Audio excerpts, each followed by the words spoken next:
Patient Interview 1. Subject's name, Jervis Tetch, a.k.a. the Mad Hatter. Brought to Arkham Asylum by the Batman 6 months ago. Patient exhibits signs of obsessive compulsion and paranoid schizophrenia. Sit down, Mr. Tetch. But there's no time to sit. I need Alice. Where is my Alice? Please. No time to sit, not time to chat. I'm searching for Alice, and I've lost my head. Guard, restrain Mr. Tetch. Get off me. Get off me. I'm late. I'm running out of time, Alice. Where are you? Alice isn't here yet. Just relax, Jervis. She will be here soon. I promise. But Now, would you like some tea, patient?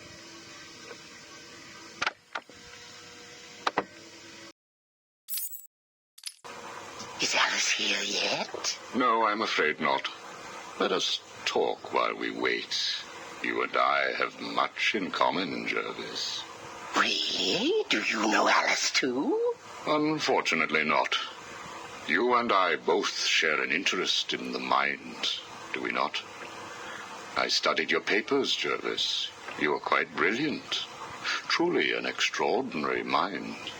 Oh, it doesn't matter. It's all just chemicals and synapses and rabbits and...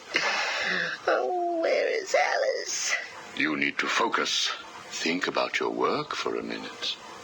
You theorize that there is no such thing as free will, that you can change a man's allegiances, his motives, emotions, all of what we believe makes a man with chemicals. Your formula was really quite brilliant. That's why I used it.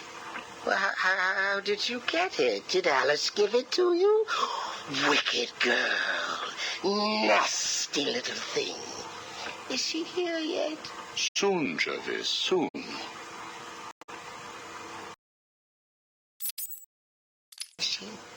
Oh, you told me that Alice would be here. She is, Jervis.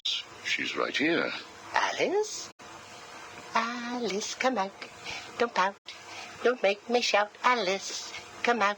Where are you? Take a look at the pictures, Jervis. Oh, who are these people? Look again.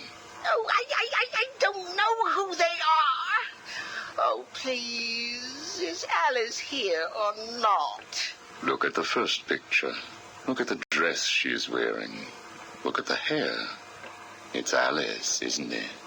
No. It can't be Alice. Alice has nice yellow hair and isn't covered in blood. I think you know exactly who this is, Mr. Tetch. I think you remember the night you lured Stephanie Williams back to your research lab. How you offered her tea. What happened then? No. You killed her, didn't you? No. She went first. It's okay, Jervis. It's all right to remember. How many Alices were there? I can't remember.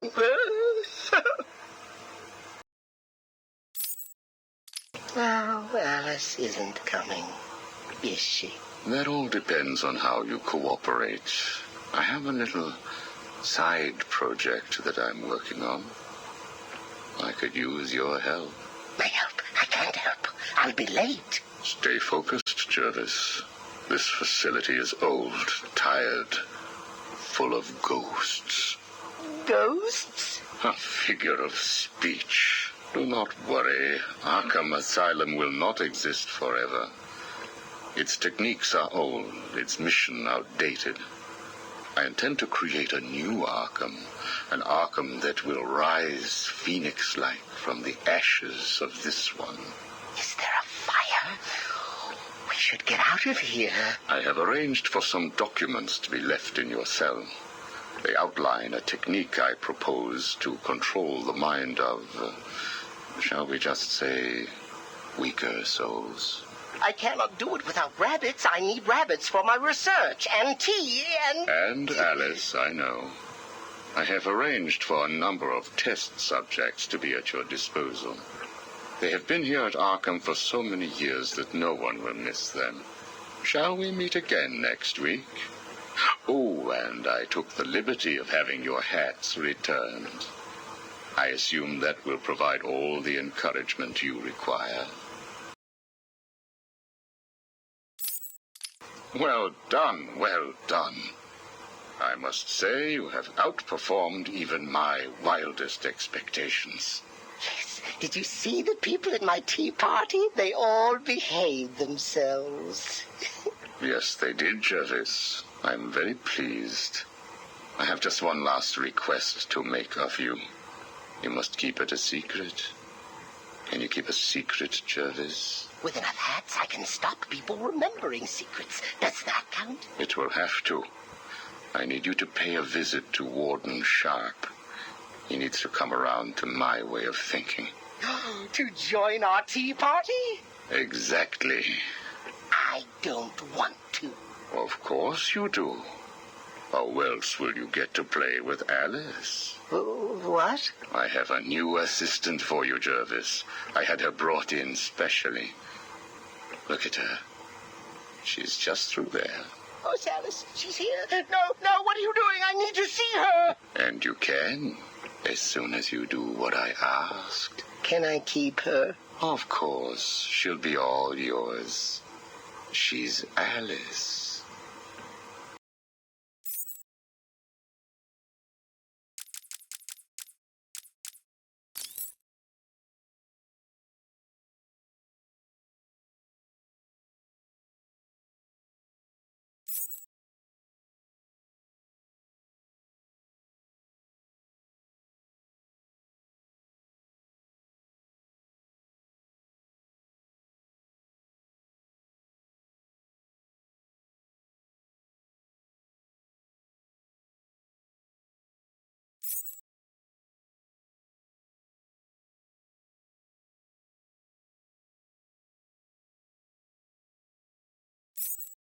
Did I ever tell you about my first kill, Batman? No? As I am sure you are aware, my parents were dead and I was rich. So rich I could have anything I wanted, but of course, all I wanted was them back. I now know that that was impossible, of course, that their death served a higher purpose. But back then, I had yet to experience the joy of cold steel cutting through warm flesh. I had no idea how I could save these people from the relentless misery of their existence. You should have stayed that way. Really? Then I'll stop now. Find another telephone, Batman. Goodbye. You made it. I think I will continue my story. I feel the need to talk, to confess maybe. I was rich and alone, but not for long, of course. I took to gambling, or maybe it took to me. If only I had been good at it. I may not be where I am today. As my life spiraled out of control, I desperately formed a plan to win back my parents' money and be happy again. It didn't work, of course. Plans like that never do. But as I stood outside the Iceberg Lounge on that hot summer night, I remember feeling something. Hope, maybe.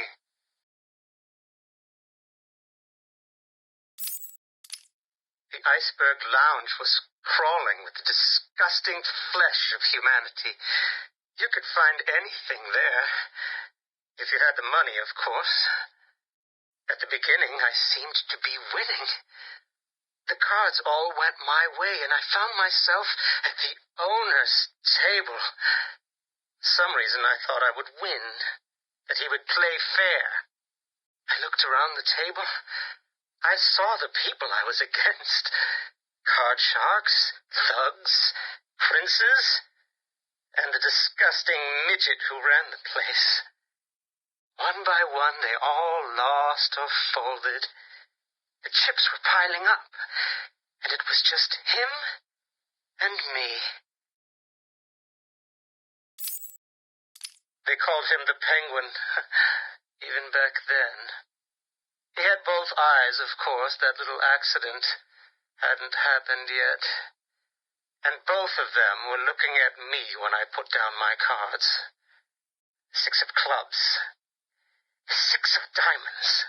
He looked scared. He leaned forward, and I could smell the cigar stench on his breath. The 6 of spades, and finally, the 6 of hearts. I felt good. And then he started laughing. He belched out smoke, and he put his cards down on the table. Card by card, my heart sank. A 3, a 4, a 5, a 6, a damn 7! A straight flush ended me there. I was lost and thrown out into the city to die, penniless. Can you imagine what it was like, Batman? I was numb. I'd lost everything, and I was alone, crying like a baby staggering through the streets of the city, until I found the answer that I had been looking for. I stood there on the Sprang Bridge, looking out at the sea. I felt the warm breeze on my skin, and it felt right. I looked down and imagined myself falling into the blissful arms of my mother. And then he appeared. He held out the knife and demanded my money. My money! Can you believe it? I looked into his cold, desperate eyes, and I saw something familiar, something inevitable. I saw oblivion. I saw that we are all the same, stuck on a miserable loop that demands salvation. So I gave it to him.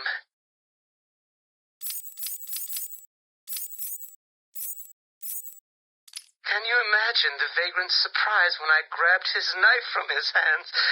It was instinctive. It was beautiful. In one movement, I sliced out his throat and gave him the gift of salvation.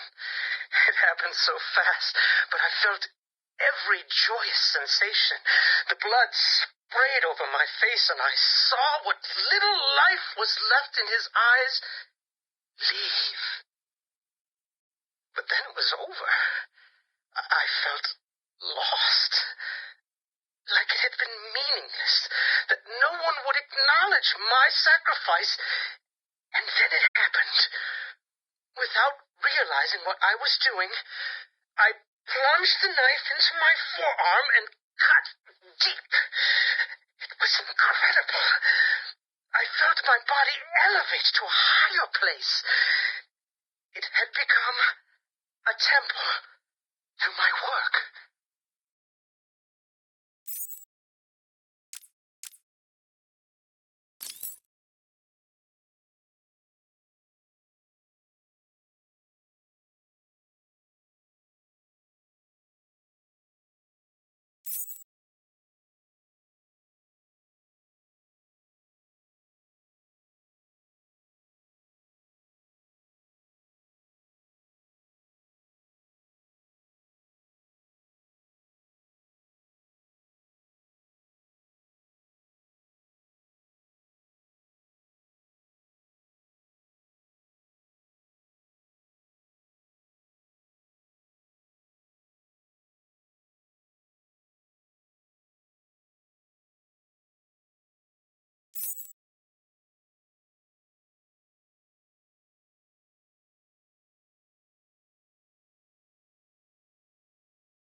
We found the prisoner attempting to break into your office, sir.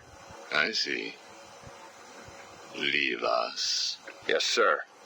Well, well, as I live and breathe, Professor Hugo Strange. Your posters really don't do you justice.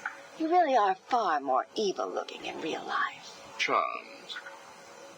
Tell me, what do you plan to do, Miss Kyle? I assume that you were attempting to break into my office in order to retrieve your ill-gotten gains. You stole them from me. Hardly. The items were confiscated upon your arrest. Yeah, about that. This holiday camp of yours is quaint and all, Hugo, but I don't think I'll be staying too long. Escape is impossible. A girl loves a challenge. So do I.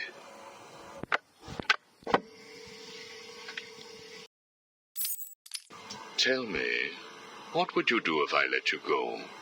Attempt to escape? Try and find the confiscated items? Contact the Batman? Why would I contact him? It's his fault I'm in here. Is it? I believe you would have escaped if greed had not got the better of you. He was actually in the process of rescuing you, was he not? I didn't need his help. Or any man's, it appears. Come on. You're going somewhere with this? Spit it out. I've been studying you. I can see. My eyes are up here, by the way. Very amusing. Tell me, what was it like growing up alone? Fending for yourself? Doing whatever was necessary to stay alive? Please, I'm tearing up here. And Holly, what would you do if I sent my men after her? Touch her, and you're dead. Have you calmed down yet? Where is she? That depends on your next answer. If you could save one person tonight, who would it be? Holly? Or the Batman? He can look after himself. Good. Holly is safe for now. Let us talk about Batman. What do you think I can tell you that you don't already know? You've been sending your goons after him for months. He said you were studying him. So you speak. Good. You never knew your father, correct? Enough, Strange. This is over. If you say so. Captain, do you have the girl in your sights? Yes, sir. Kill her. No! Are you prepared to talk? I thought so. Keep the girl targeted, Captain. You bastard. Shall we continue? Your father. Did you ever meet him? Never knew the son of a bitch. Unfortunate. He certainly seems to have made an impact on you. The distrust of men, for example. Your relationship with Batman, would you call it close? Me and the Brooding One get along just fine. But you want more. But you can't trust men, can you? What? Look, he's spoken for. He must be. How else could he resist all this? You're both very similar, aren't you? A shared disregard for the law, a belief that you are doing the right thing, and a similar taste in attire. But beneath the surface, there is a weakness. Like hell. You both risk everything for a chance at redemption. You tell yourself it's to help her. He does the same for the boy. It's all just to make his life more complete, to become the father he never knew. You don't know anything about him. And neither do you. He hasn't confided in you because he doesn't trust you. And it hurts, doesn't it? I touched a raw nerve, didn't I? Are you still here? You're hurt because he knows who you are, but you don't know anything about him. Do you love him? No! Holly is safe. I have little interest in the life of a teenage delinquent, unless, of course, she finds herself in my facility. What was all this about, Strange? Do you enjoy making people beg? Not at all. I am only interested in what makes people do what they do. Soon you will not have to worry about the Batman. Steal what you like, do what you must, in a futile attempt to steal his heart. You will fail. You sound pretty sure of yourself. Plans are afoot, Miss Kyle. Soon you may wish to re-evaluate your admiration for him. I will be the one standing over his body, And the world will know that Hugo Strange is better than him. Yeah, whatever. Two-Face has placed what you are looking for in his safe in his old campaign office. He is someone else who cannot let go of his past. I hope that the contents of that safe make you happy.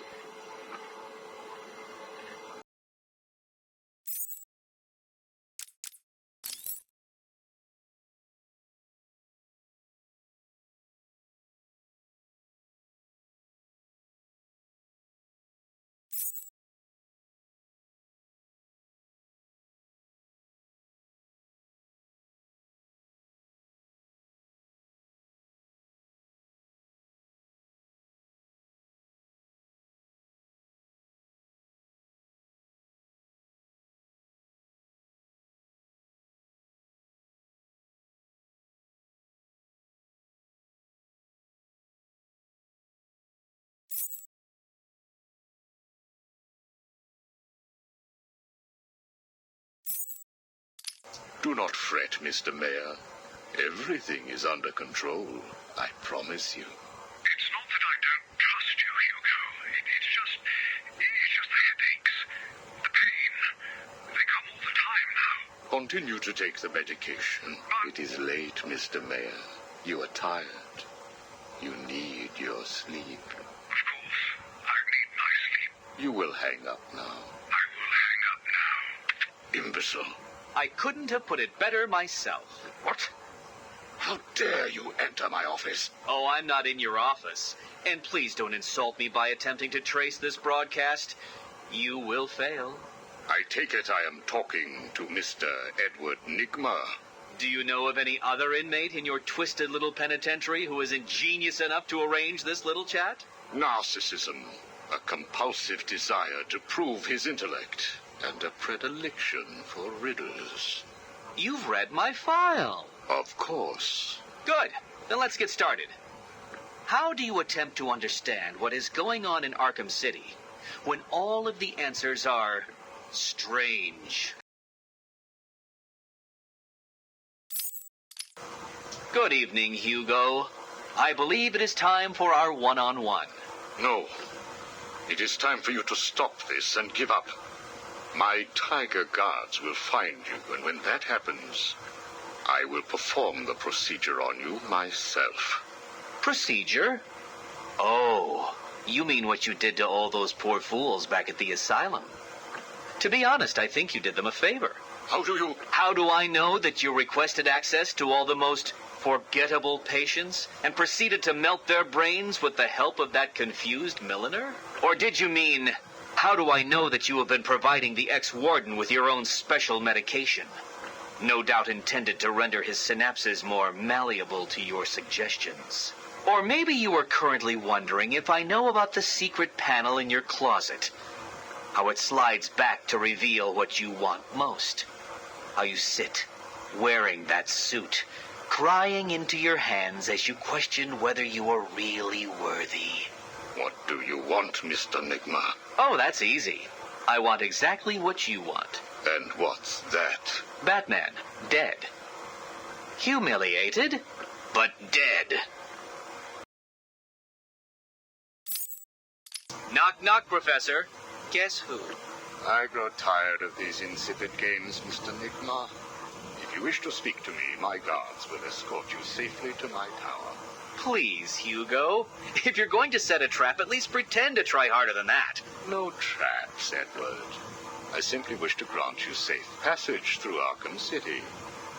I think the time has come for us to meet as equals. You, Strange? My equal? I am the man whose cunning will soon have Batman lying at my feet, bloodied and broken. Really? Then I will pull off his mask and look into his dull, dying eyes. In that last instant, he will know that I have finally beaten him. And I will finally know who he really is. My apologies, Edward. I see now we are nowhere near equals. Finally. You see, like me, you are obsessed with the Batman. But unlike me, you don't know who he really is, do you? What? I know you were lying, Strange. There is no way that you could have figured it out. It's some kind of trick. It must be. Oh, I use no tricks, no childish puzzles. I simply created a psychological profile of the man most likely to be the Batman, and then matched it against the most logical candidate. I was right, of course. Well, who is he? Ah, but that would spoil the game for you, wouldn't it? You must tell me. I implore you, Strange. Really, Edward? If I could figure it out, it must be child's play for you. But I... Interesting. Tell me, Edward, how is the Riddler like a blank dictionary? You're both at a loss for words.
Sit down, Mr. Dent.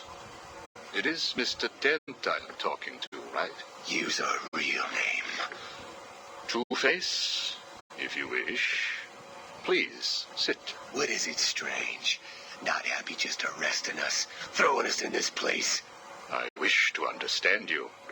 I have read the reports, seen the footage, and now I want to hear your side of the story. We'll see. I assume that you feel the need to toss your coin in order to decide whether to answer my questions. You ready to find out? Well? Came up bad. Sorry. Not a problem.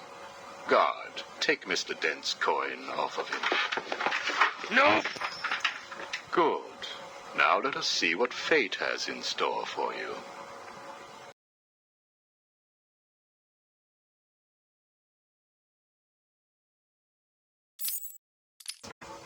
Kill you for this.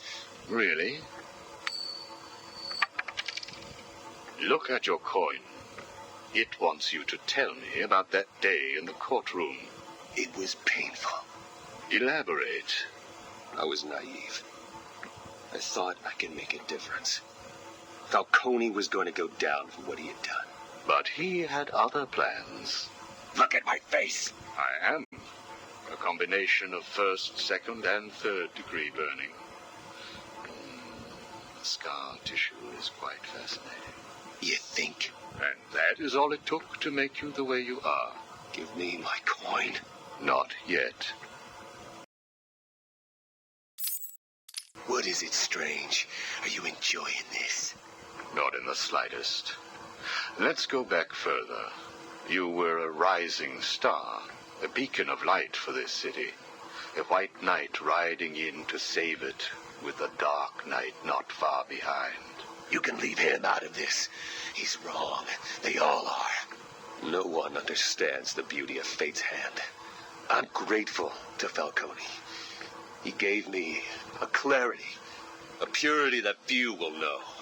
Everything boils down to a simple choice. This way or that way.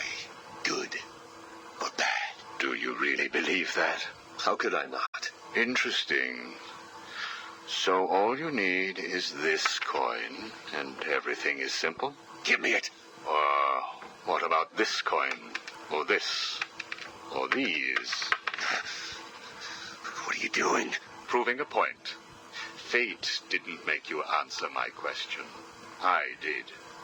I replaced your coin with my own. See? You answered me because I wanted you to.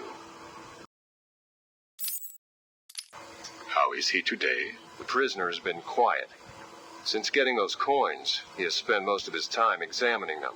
Good. Hello, Harvey. Are you ready to talk? Leave us. We don't want to talk. Not to you. Please, take a seat. I have one last thing to discuss, and then I will give you something in return. I don't know. I can't decide. It's too confusing. Of course it is. I want to talk about Mr. Wayne. Why? Indulge me. We don't like the guy. Hardly surprising. Did you ever consider that you were alike? A traumatic event created you. An equally traumatic event altered him. He's nothing like us. There's no risk, no danger. It's just money and girls. We should kill him. Maybe you should.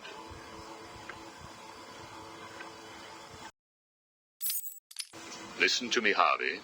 I am going to give you a simple choice. This is your coin. Is it? Why should I trust you? It was your father's, correct? You know every inch of it. When you close your eyes, you can feel it, can't you? Give me it, please. I want you to understand what I'm about to tell you. You believe that this coin determines the fate of your world. I, however, believe that your condition has always been present. It was there before you were attacked, and it is still there now. You probably had headaches. Your wife found you unpredictable, scary sometimes. Give us it. I'm going to throw the coin in the air. If you let it fall, I will do whatever I can to cure you. I will help you become the man you used to be. Or if you grab it, I will let you loose in Arkham City, and I will tell you what Catwoman is doing right this second. I can't decide. You have to. At this moment, Catwoman is preparing to steal the contents of the safe in your old campaign office. The bitch. We need to stop her. And you may. Goodbye, Mr. Dent.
This is Vicki Vale, coming to you live from the mayor's office in downtown Gotham. Today is your first chance to put questions directly to the mayor. As you know, Mayor Sharp's criminal quarantine program was the main platform that won him the election. Now that the facility is fully operational, does Gotham still feel the same way about it? Are the rumors of prison brutalization true? Are you happy with your tax dollars funding a program like this? More on tonight's show. Welcome, Gotham, to the Vicki Vale Show. And welcome to Gotham's new mayor, Quincy Sharp. Good evening, Miss Vale. So, Mr. Mayor, the question I put to you, Arkham City, success or potential powder keg? What a question, Vicki. You don't mind if I call you Vicki, do you? Of course not, Quincy. Well, Vicki, I can only describe the last 6 months as having been a great success. The people spoke. They said they were sick of crime in Gotham.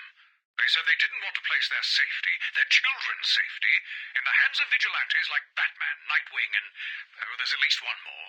The Huntress, the Creeper? Whoever. Listen, Vicky. The people wanted a sane solution, and I've provided one.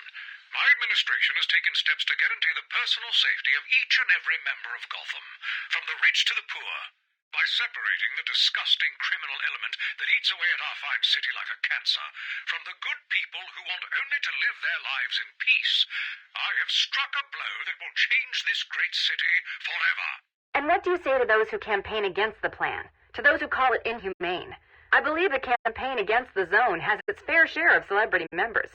Take Bruce Wayne, for example. Mr. Wayne will soon come over to our side. I have great faith.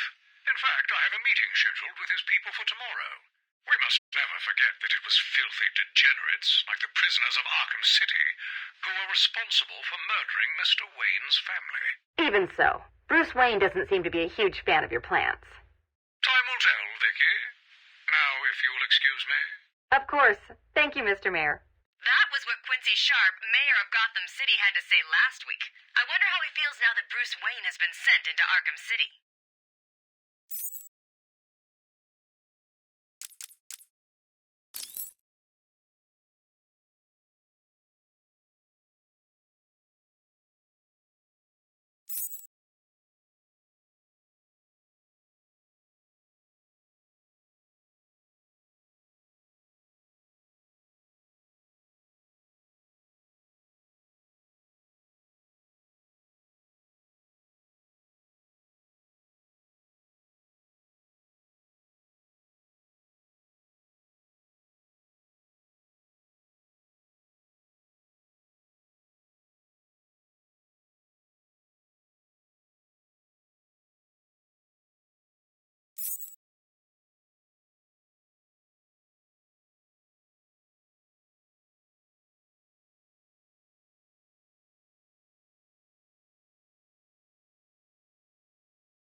How does it feel, Wayne, to stand on the very stones that ran with your parents' blood?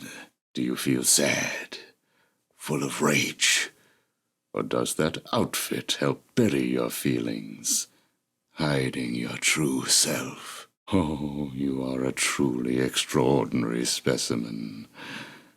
I look forward to breaking you.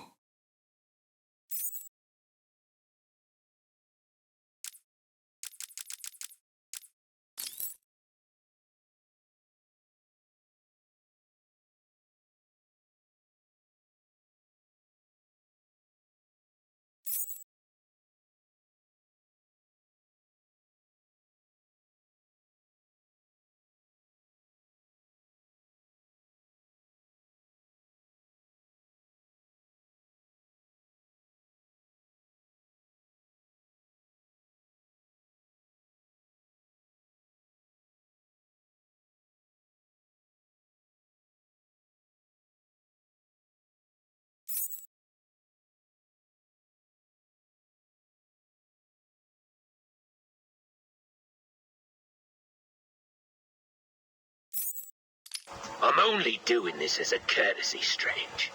Don't think you've beaten me. I just thought we could both benefit from a little talk, Mr. Cobblepot. Don't try that psycho mumbo-jumbo with me, Strange. I'm not like the other crazies. Of course not. After all, considering the challenges you faced. Challenges? What freaking challenges? You're no better than me. No one is. I own this place. Well, to be clear, I allow you certain freedoms, but let's continue. Why do you feel the need to own anything? I believe it is a mechanism to compensate for some childhood inadequacy. You were friends with the Waynes, correct? I was. Till someone did the world a favor and blew the brains out of little Wayne's self-righteous parents. I was laughing for weeks. It still brings a smile to my face. And you think that's okay? Okay? No, I don't think it's okay. I think it's bloody hysterical. That family destroyed mine. What happened to them? Well, it couldn't have happened to nicer people. Take a seat, Mr. Cobblepot. What is it now, Strange? I wanted to talk about your apparent hatred of the Waynes. Your outburst last time was most interesting. Oh, it's simple, really. I don't like the snivelling little bastard. Look at him, all high and mighty because someone killed Mummy and Daddy. Most people look upon him with sympathy. No, they don't. They're jealous. Jealous of his money, his cars, his women. He lost the sympathy vote when he vanished for all those years. I can't tell you how much I hoped he was visiting his dear Mum and Dad. Where do you suppose he went? How am I supposed to know? Let us move on, then. No. It's time that you do something for me. And what is that? Here's a list. Told you, Strange. No more little questions until you give me what I want. Take a look, Mr. Cobblepot. Here is a purchase order for the various firearms you require. I must say, you chose an exotic selection. I only take the best. A wise strategy. So what's yours? Excuse me? What are you up to? Why would you give me of all people, guns, explosives, all this stuff? Arkham City is an experiment, Mr. Cobblepot. A new way of thinking. We've separated you from society, so I am more than willing to study the results if you all just decide to kill each other. Besides, your feud with the Joker is intriguing. I was here first. I bought my museum in the Iceberg Lounge fair and square. It was you and that mayor who stuck us all together. Again, you refer to owning things. Quite fascinating. I believe we gave you the opportunity to leave. And take over my turf. Never.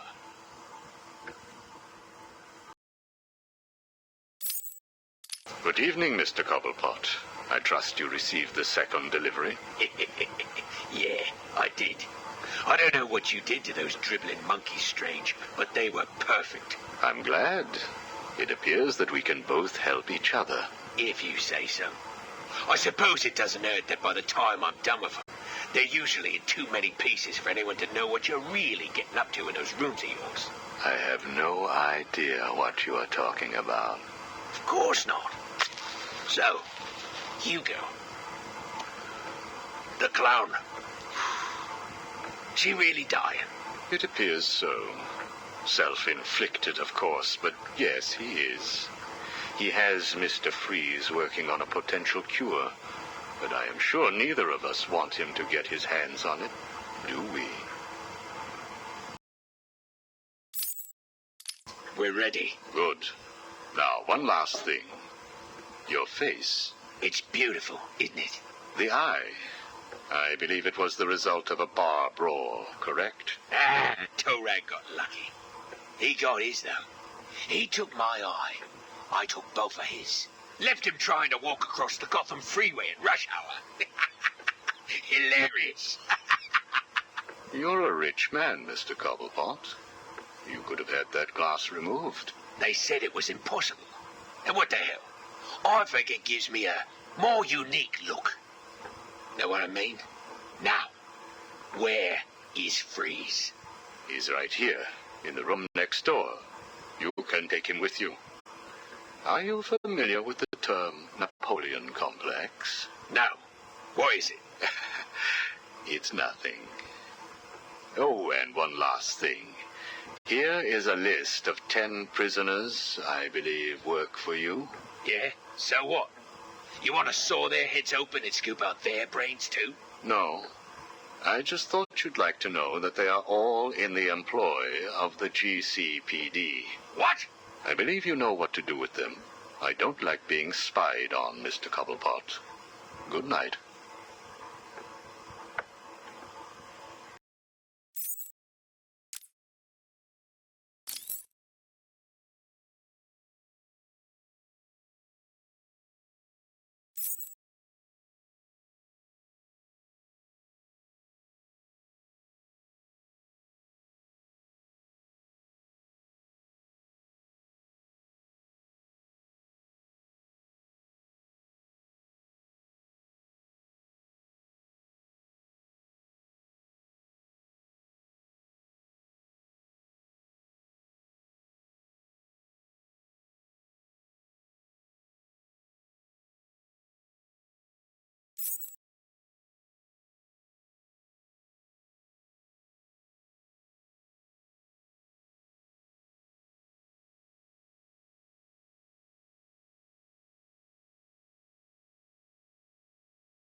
Prisoner's here, sir. Very good. Send him in. But we haven't got the suit off him yet. He's dangerous. Are you sure? Of course. Victor Fries and I have much in common. We will be fine.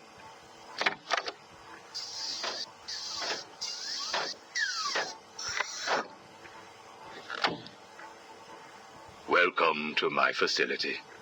Please, take a seat. I prefer to stand. Why am I here? Oh, Victor, there will be plenty of time for that later. Right now, I wish to get to know you.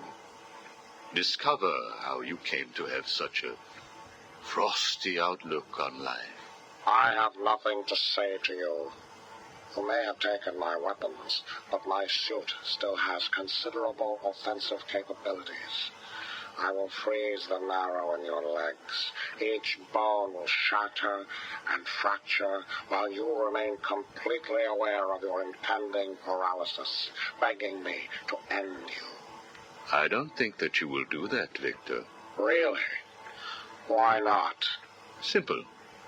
If you hurt me, your wife will die.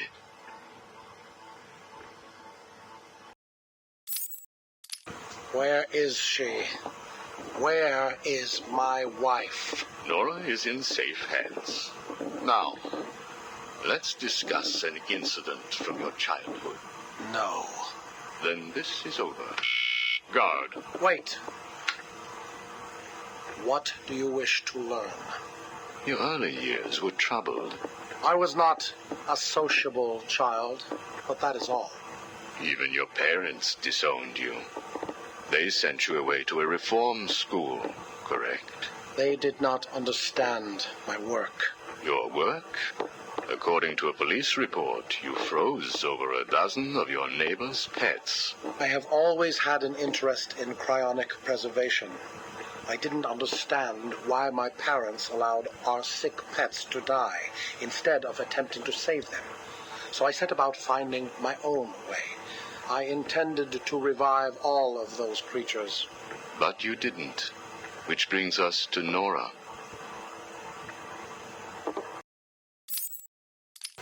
Have you ever seen a flower die? Watched something that was once so beautiful, so full of life, collapse and rot from within? You refer to Nora's illness. It seems like yesterday when I first found her. It all happened so quickly. Suddenly, I was losing her. Did you seek help? What about your employer, Gothcorp? I hid it from them, diverting resources from Gothcorp's research in an attempt to find the cure. But in the end, I failed. Time was running out. I knew that if I was discovered, Nora would die. Why take that risk? Do you know what it is to love someone? To really love them? No. Nora was all I could think of. I reran the diagnostics, re-examined every detail from every angle, certain that I had missed something. I cursed myself for being so blind, so stupid. Surely there was a cure. I just needed more time. Then I realized what I had to do. I had worked without sleep for a week. My needs didn't seem important. Sleep didn't matter. Food didn't matter. There was only her. I looked at Nora and I told her that I loved her. She told me there was nothing I could do, that we should just accept fate. She smiled her beautiful smile as she said it. I promised to cure her. And then I pressed the button. You cryogenically froze her, keeping her on ice, so to speak, while you worked on a cure. It broke your heart, but now you had all the time in the world. Did you feel relieved? I went home and fell into a deep sleep. For the first time since we discovered Nora's illness, I dared to dream. But for weeks I had ignored my superior's attempts to contact me. The next morning I overslept.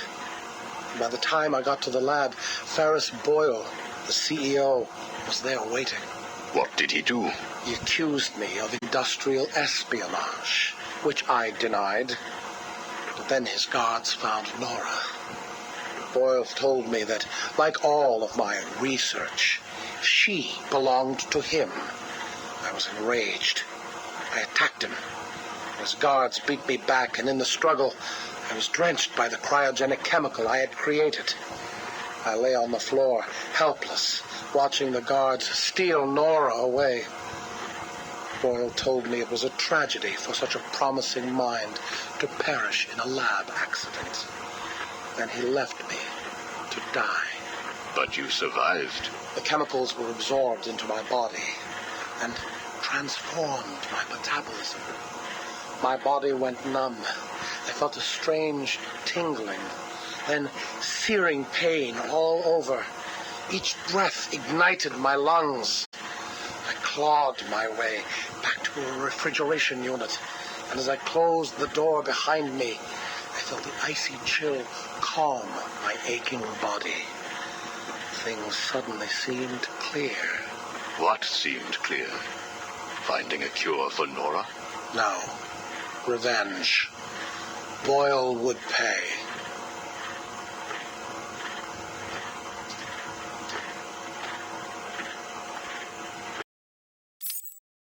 You failed to kill Ferris Boyle, though, didn't you? Yes. Why? You know why. Batman. Though he did return Nora to safety.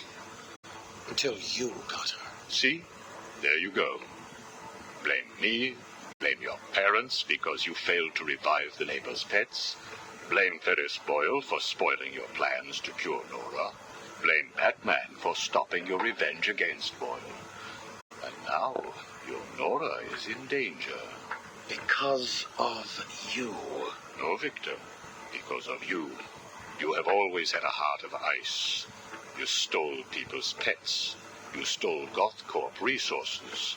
And since then, you've stolen so much more for your own selfish scientific inquiries. If you had shared your genius with others, devoted your energy to medicine instead of crime, perhaps your ice princess would be at home now, preparing you a hot meal, instead of being delivered to the Joker. No! You could have saved Nora a long time ago, Victor. It's all for her. Everything. I will get her back. And when I do, I'm coming for you.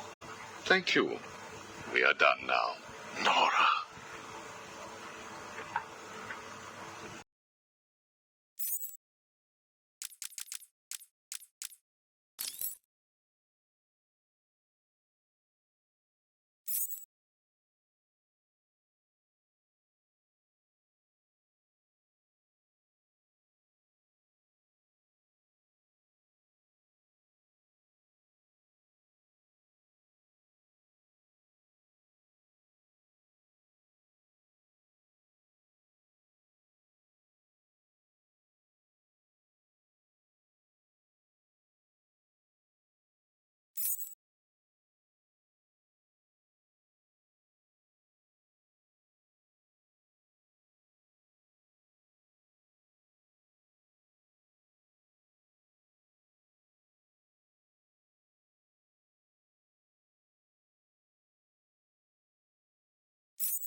Whoa! I can't believe I didn't think of this earlier.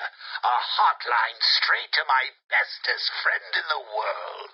Just think, I can call you up whenever I get bored. I think our relationship is really maturing here. The next thing you know is we'll be exchanging emails or meeting up for romantic dinners. You have one missed call. Ring, ring. I was just remembering when it first occurred to me.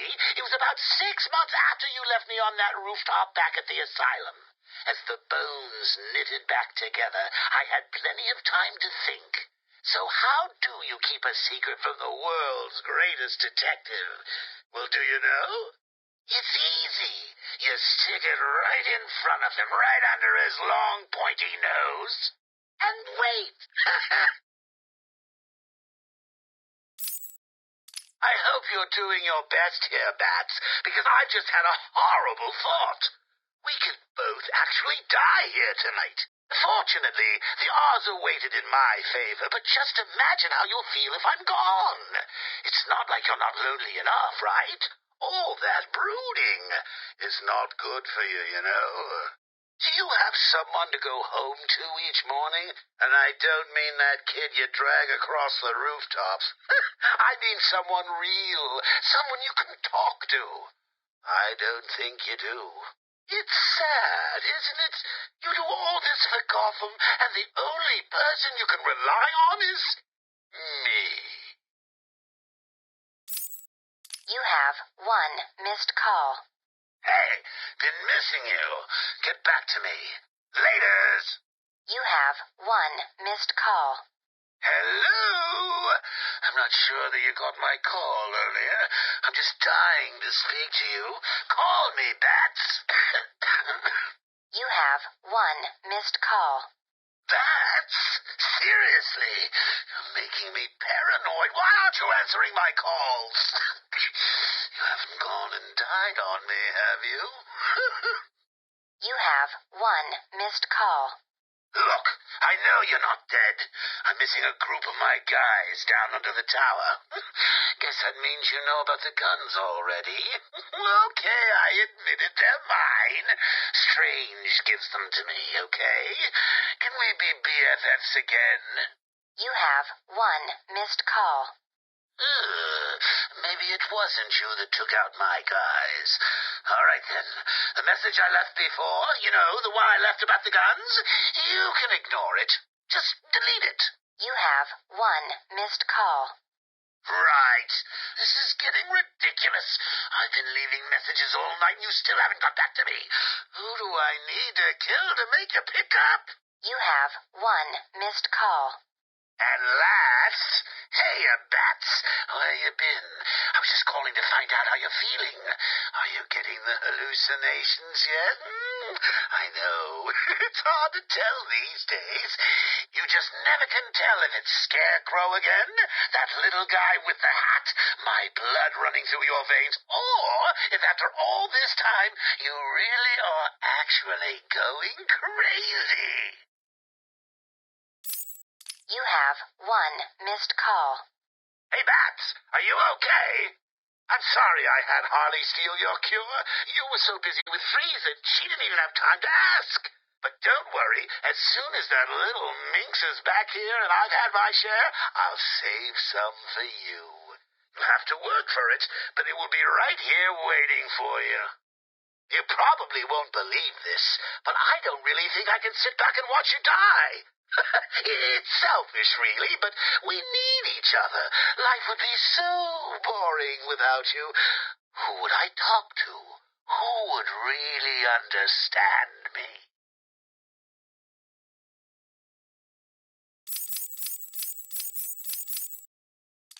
Hello? Anyone in there?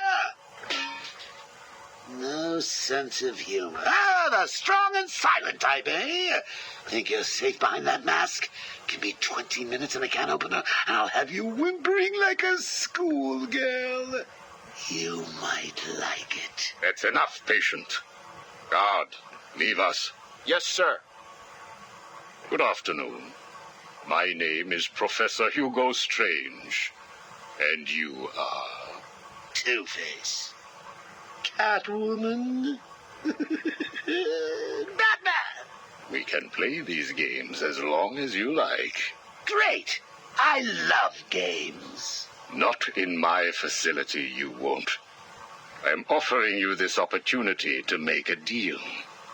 I am fully aware of your condition. The last thing you have is time.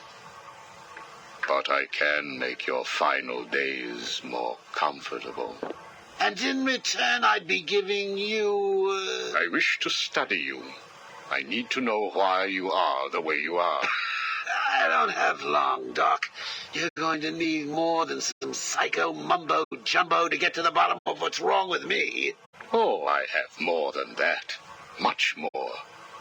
So, do we have a deal?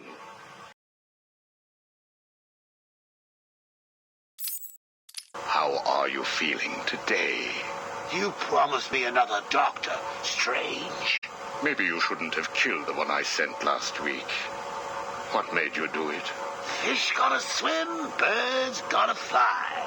Besides, it was worth it to see the look on her face. Hey, you know what? I think I've got a piece of it here in my pocket. You are trying my patience. That was the third doctor you've killed. Well, keep on sending them, Doc. I'm trying to break my record. I think it is time for you to do something for me. Name it, Doc. Tell me how you came to be. Explain what made you what you are today. How you come to be sitting across the table from me, dying. Is that all? Well, I guess you could say I once had a very bad day. Really? Go on. It was a Thursday night. Things had been getting worse. I was 3 days from the bank foreclosing on my home. The chemical plant I worked nights at was about to lay off half the workforce. And I was sitting in the hospital, holding the hand of my pregnant wife, wishing to God that she wasn't dead. That must have been upsetting for you. Probably was. Back then, though, all I knew was that if I didn't let old man Falcone's men into the plant that night, they'd have killed me too. So here's the thing. I had to decide. Could I live without her? Was there any point going on? I've got to admit it. I was scared. Not of being dead, you understand. No one would blame you if you were. It is perfectly common. Do I look common? No. I was scared of the part just before you die, when you don't know what is about to happen, when you're desperately clutching at life and trying to hold on with slippery, blood-covered hands. So I made a decision right there. And what was that? That is a story for another day, Strange. I think I may need to see a doctor. Get me one. You were telling me about the night your wife died. Oh, no, Hugo. As I recall, I was waiting for you to send me another doctor.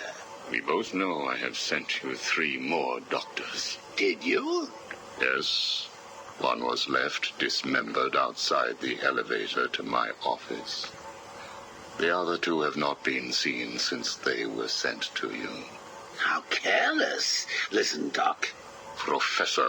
Okay, Professor. I'll give you a little more. I just hope you're taking notes. It's the day after, and I'm standing in the freezing rain, just staring at the chemical plant, feeling numb. Jeannie was dead. It didn't seem real. I can remember the day I first met her infectious smile as I told her bad joke after bad joke. How, even after living with the pathetic wretch I was, she still wanted my child. And then they arrived. Reality's way of yanking me another wedgie. Falcone's men told me to cheer up. He said things could be worse. I asked him how. He grabbed me by the collar, pulled me close.